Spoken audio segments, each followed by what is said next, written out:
in shelters at the height of the storm. We are beginning to rebuild. The shelters are closing.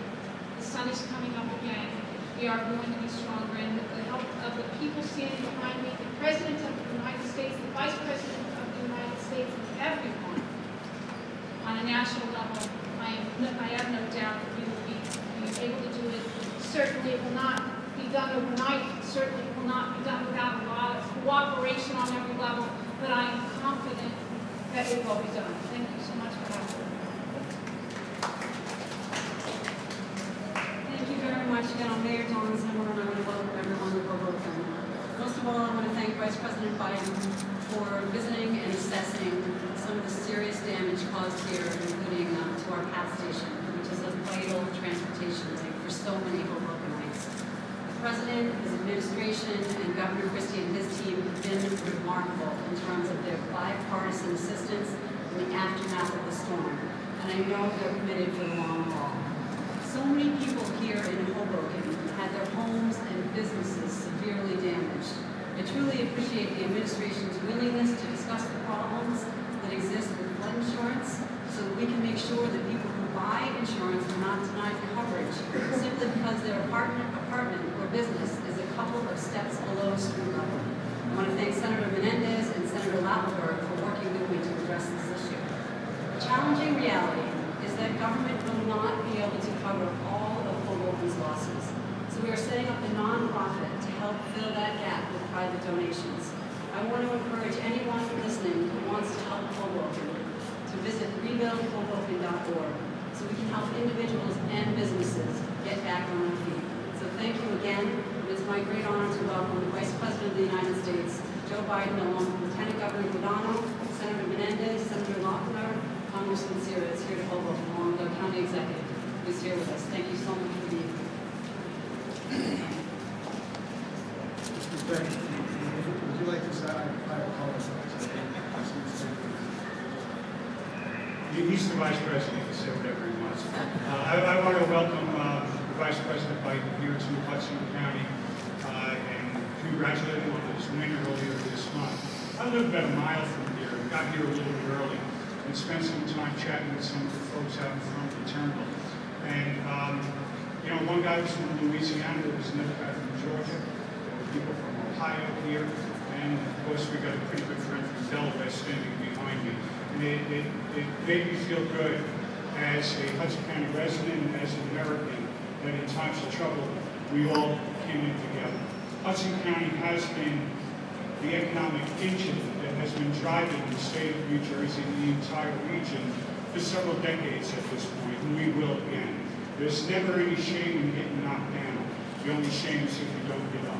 And with a little help from our friends, someone here today with me, I know that that's what Hudson County will open will do. Thank you very much. Folks, I don't be standing here very much longer, but let me start off by saying that a remarkable job all the first responders. Frank Lautenberg whispered in my ears, and Joe, I failed to mention the first responders, but they're not everybody's mom. The work you guys did here tonight has been incredible, and I know there's a lot more work to do. As Bob Menendez said, we started off in Seaside Heights today, Seaside Park. The truth is, we got a chance to fly down miles and miles of the Jersey coast, and it is the devastation is great.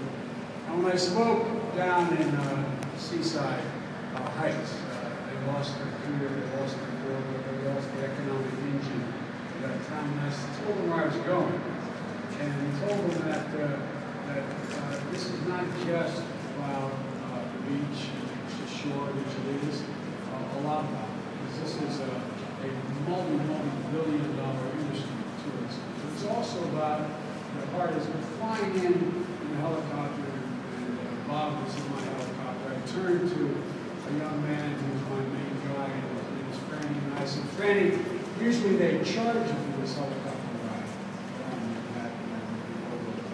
And I looked down and I said, you know, this is an amazing country, and this is the heartbeat of this country. really is astounding. When you just take a look at it from the air, you take a look at all the commerce on the river. It's just astounding. And so it's absolutely critical, I might add, not just for the people of New Jersey and New York, but the people of this country, that everything is up and running again. And as Frank was saying when we were being shown the devastation that's occurred and how the path line and how all of the signals equipment was submerged and ruined and having to be the computers and everything being hooked up again. And we talked about it's not only important that it's critical everything get up and running. That's why the Department of Transportation, federal agency in here. That's why DeGise is in here. That's why the Department of Defense is in here. That's why everyone is immediately responding. And I might say, if you give a self-serving reference to FEMA and to the Department of Transportation and the Homeland Security, I'm incredibly proud of the job that they have done. And I'm also proud, as was pointed out earlier, the cooperation is taking place. Before I came, I never come into another man or woman state without checking with the governor. I had a long conversation with the governor. I laid out the plan I had, where to go, asking his recommendation, and I was going to see that I shouldn't be what am I talking to something else. And he said, no, it's exactly what we should be doing. And then I contacted, they'd already contacted me, both the senators. I think I contacted Frank and Bob 2 days earlier. We were putting this trip together. The remarkable thing is, everyone in the state's on the same page. The congressman, the governor, the lieutenant governor, the mayor, everyone's on the same page. And that is the most encouraging thing. I said earlier today, and I apologize to the press who was with me and I'm repeating myself. My mom used to have an expression, the joy of everything terrible, something good will come if you look hard enough. There is a terrible devastation that's occurred, but an incredible opportunity to not only rebuild, but rebuild this section of the country in a way that is prepared and modernized for the 21st century. And so this is not really a matter of just getting things up and running. I'm absolutely confident. I'm confident with the written determination of people in this state and across the river that we're going to come back better. But it's going to be tough in the meantime. It's going to be tough in the meantime. And the congressmen and the senators are going to have their work cut out. Because they're going to have to remind the rest of the country what we often are reminded of. I used to be a senator for 36 years representing Delaware. But we're often reminded of it. Every time there's been drought, pestilence, forest fires, floods in Mississippi, we always step up. We always step up and provide all the resources that are needed. Never can I remember an East Coast senator shying away from helping drought and devastated farmland. Never did I see anyone from the East walk away from the willingness to help with the god-awful flooding that occurred along the Mississippi. To be very blunt about you, we're expected the same. This is one United States. This is a critical part of the economy of the United States, and this state is critical. And so I'm confident that we're going to get help. And we sure of one thing. The President and I are absolutely determined, after all the photo ops are all over, after all the visiting and devastation, after things look like they're back to normal, I promise you we're not going anywhere. I mean that sincerely. We said the same thing. We came to office about the treaty. We ended up finishing the job. We were going back down and doing what had to be done.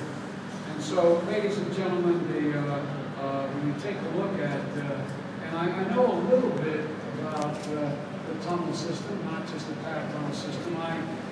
Frank and I have sort of Mr. Amtrak, well, I have made over 7,900 round trips, 250 miles a day, every day for 36 years. On Amtrak. I'm sure I'm its most ardent passenger. But after 9/11, we looked at all the tunnels. The tunnels going into New York, they average 100 years old. There's an awful lot of work to be done. There's a lot of work to be done in infrastructure. And that's why, in addition to meeting what we're trying to do, we think we should have an infrastructure bank in this country. We think we should be devoting much more time and attention to rebuilding the infrastructure of this nation. And this gives us an overwhelming, tragic excuse to jumpstart all of this. The first and foremost, we've got to get people back in their homes. We've got to get people in a circumstance where they are safe and secure. We've got to get the transportation net working. I think the mayor said to me, correct me if I'm wrong, Madam Mayor, but he pointed out to me that there's probably no other city in America where as high a percentage of the population takes public transportation every day. I think you said 57%, 56%. And so it's particularly meaningful here.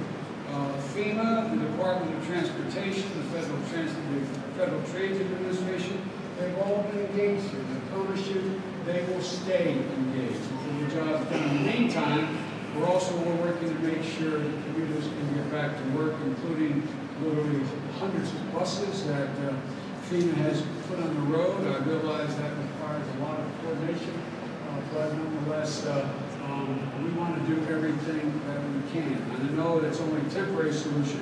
We need to get back in service. And while we're rebuilding the infrastructure, we also know that we have to get much more resilient than it is today. So I want you to be aware, we're all aware, that the temporary, immediate fixes that will take us, God forbid, to the next problem need to be done immediately. But we're going to have to build beyond it.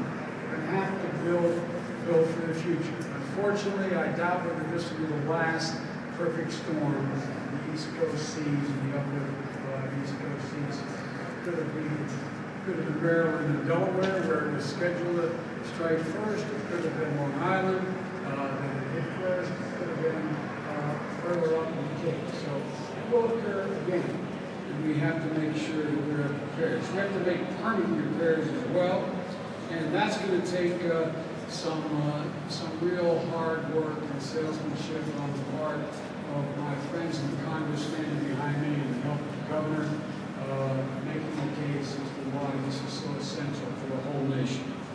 And we're bringing the full resources of the federal government, FEMA, Small Business Association, HUD, the Army Corps of Engineers. And we have a first-rate guy that's been put in charge of this, Sean Donovan, the Secretary of HUD, is a real doer. He's been put in charge of coordinating all these agencies to deal immediately with the crisis. When I say immediately, I don't just mean today, tomorrow, and next month. I mean the immediacy is the next year or more to get this done. Then we're going to have to move beyond that. And I hope this is an object lesson to everyone here, not here, I know you know here, around the country, that this not only presents a problem but a gigantic opportunity to put America in a much more competitive position by rebuilding its infrastructure and making America a whole lot safer in the meantime. After the hurricane hit, as I said, the President and I had a conference call every day, almost every day. We may have missed 1 or 2 in the first 10 days or so, with the entire federal bureaucracy, including the Department of Defense, as I've been told here, and I've been told by Mayor Bloomberg, with great assistance, with generators in, with a lot of help in here, and Homeland Security, etc., which is part of Homeland Security. All of it was being coordinated. We had on the telephone every month in this conference, we had a number of mayors, all the governors of the affected states, as well as, and you notice they're Democrats and Republicans. Everyone was cooperating. It wasn't just Governor Christie and the President of the United States.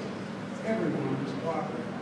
And what struck me was my governor, the state of Delaware, Jack Markell, was at the governor's conference, because we were supposed to be the path of the storm, had really beefed up and was ready. And I remember saying on the phone to Governor Christie, he said, Chris, I know you need some of the resources I have more than I do. If you need them, I will send them over. I heard the governor of Connecticut say that to the governor of New York. I heard the governor of Pennsylvania say the same thing to the governor of New York and the governor of Pennsylvania. And the only thing, I don't want to be sophomoric about this, but the truth of the matter is that's how it's supposed to work. You've got to get back to making it work. Elections are over. You've got to get this done. You've got to get this done. And it's not merely in the interest of the state of New Jersey. It's in the interest of the country. The commerce and intercourse of this part of the nation is back up and running and improved. And it's in the interest, I said to, as we were flying in, I said to the HUD and Department of Transportation personnel and Air Force Two with me, I said, in the Eastern Border, you got to understand, the coastline for us, the ocean for us, whether you call it the shore or the beach, from Virginia north, even actually all the way up to Florida, it is our Grand Canyon, it is our Tetons, it is not only part of us, but our economy is, it's part of our culture. And I think the whole nation recognizes that, and I'm confident that we're going to be able to make some significant strides. First things first, getting people in their homes, making sure they're taken care of, making sure people are back on their feet, making sure they get back and forth to work and do it safely. After that, we've got a lot more to do. So I want to thank you all for being here again. Thank the first responders. You guys and women are incredible, and that's not an exaggeration. It's incredible the work you've done. And sir, the work you've done here in this station, here in this transportation net so far is breathtaking. The time that you're able to get it done. So I want to thank all of you. Thank you, sir, for the tour. All of you. It's been pretty incredible, pretty remarkable, and it's only a taste of what I think we can really do to make this part of the world fit to the 21st century in a way that will take it around much longer. So let's turn, as the old saying goes, lemons and lemonade. I thank all my colleagues for their attention. Thank you all.